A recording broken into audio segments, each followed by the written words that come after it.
ሰላም እንዴት ናችሁ? አንድ ጥያቄ ልጠይቃችሁ ነበረ። እሺ አንቺ ልጠይቅሽ። አንድ ጓደኛሽ ጋር ትደውይና ማለት ነው እድሜ ስንት ነው ትጠይቂያታለሽ። ትክክለኛው መልስ የምትመልስ ከሆነ ይሄ ነበር ሸልምሻለሁ። የብርሽ ነው? እሺ ይቻላል። ምን ችግር አለው? እሺ ሜሪ የፈረደባት ማን አለ? ላውድ ላድርገው። ሄሎ ሜሪ። ምንድነው? ስሚኝማሽ የኔን እድሜ እስቲ ንገሪኝና ጥያቄ ተጠይቄ ነው። የቱ ፊንላንድ ካገባሹ በኋላ ያለው ነው? ምንድነው?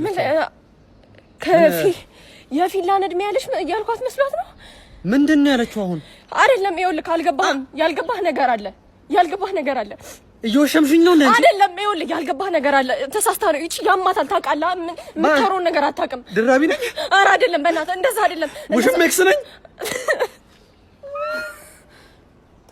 አንቺ ነሽ ለዚህ ሁሉ ያደረግሽኝ። ኧረ በእናትህ እንደዛ አይደለም እኮ ተሳስታ ነው። ይኸውልህ